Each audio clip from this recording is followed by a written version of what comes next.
Hey everyone, and welcome back to my negativity era. So I've generally been making positive content recently. I had that one collab with Everglow up, but besides that, every other video has been relatively nice. And I'm not saying I got bored of positive content, but I got bored of positive content, so now we're here to spread some negativity. But I'm not here to start any fan wars or anything, so I'm gonna talk about groups that I actually stan, and specifically what I view as their worst overall eras. From the music, to the styling, to the promotions, to the choreography, nothing's off limits as to why I think each of these eras is their respective group's worst. Don't get me wrong, all of these groups on this list I love, that's why they're on my stan list, but I can be critical about them sometimes too. There's not much else to say.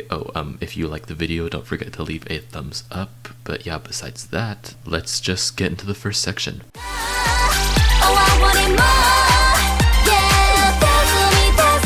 In my eyes, Dazzle Dazzle era is when it became glaringly obvious that Fantagio did not give a single about Weki Meki, because why is one of the main dance sets that they used for their official music video literally just a pink room with no furniture? Like, this isn't a dance practice, this isn't the performance video for How You Like That, they deserve more than this, you know? And there's also just way too much plastic in this music video. Seriously, the main set that they use for their beauty shots is literally just another pink room with plastic draped all over it. I think the company thought that it would make the shots look like they were in a room of mirrors, which is a really cool idea, but instead it just looks like they're surrounded by trash bags. And throughout the entire music video, you keep seeing this fake diamond that they always hold, and that's plastic too. They could have made it a little bit less obvious that they spent about $2 on the budget for Dazzle Dazzle. The music was fine, don't get me wrong, I love Dazzle Dazzle, but I do think it's probably their worst title track. Don't even start and try to say that it's La La La or I Don't Like Your Girlfriend.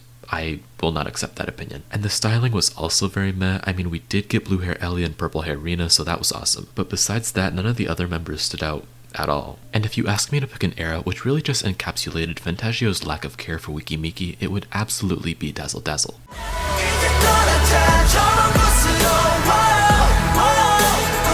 I just know people are going to be grabbing their pitchforks after this one, but I think that Treasure is kind of bad for Ateez. If you know my stan list, you know that I like noisy music, and Treasure overall just feels very boring. Sure, the vocals are nice, I'll give you that, but they also feel very slow, and it's almost as if there's a lack of energy in them. I just can't help but almost fall asleep listening to it. Treasure is just too mellow for me, and I'm glad they haven't really returned to this sound since. Now, don't think that this is coupled with Pirate King era, because I know they did a double debut thing. Pirate King is one of my all-time favorite Ateez songs. It does not count. They are two separate entities in my mind. Everything about Pirate King era was amazing. The song was amazing, the choreography was amazing, the styling was amazing. Cannot say the same for any of those three categories when it comes to Treasure though. The styling was questionable to say the least, especially when it comes to Mingi, and that choreography is just so boring for me to watch. Overall, I just pretend that Pirate King was the real debut and Treasure never left the drafts, and it keeps me a lot happier. And I suggest that you all do the same.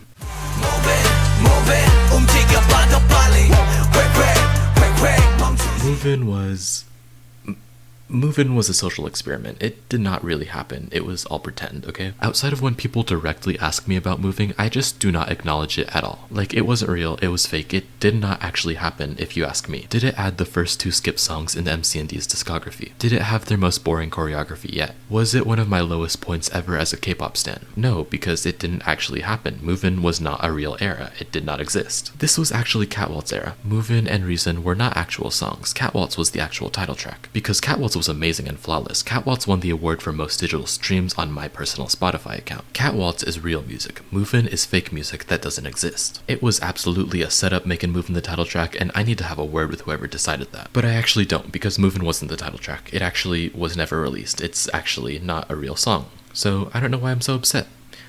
Let's just move on.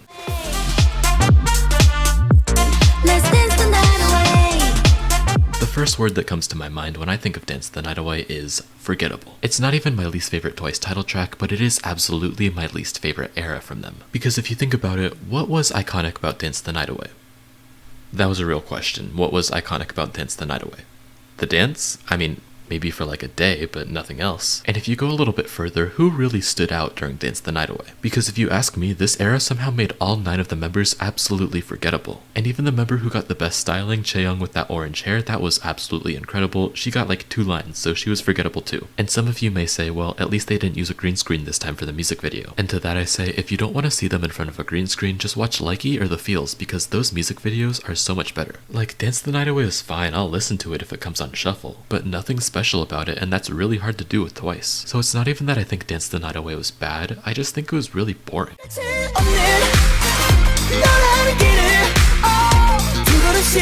Boom Boom almost feels like a song that SM would put out, because it's like they made a really good bridge and a really good choreography and then didn't try anywhere else to make the song good. But I guess what stops it from being an SM release is that the styling was questionable, to say the least. But in their earlier days, 17 never really had good hairstyling, so it's mostly the song that makes it my least favorite era. As I've said before, I'm not really the biggest fan of slower songs, and it feels like the tempo definitely could have been picked up for Boom Boom. Because since the tempo is pretty slow, it feels very one note. Because besides the amazing bridge which Dino carried, Boom Boom never really goes anywhere. And it's like, how do you make Sungkwan and DK's voices boring? That's really impressive, honestly. But yeah, Boom Boom, just a snoozer. I'm sorry to say it.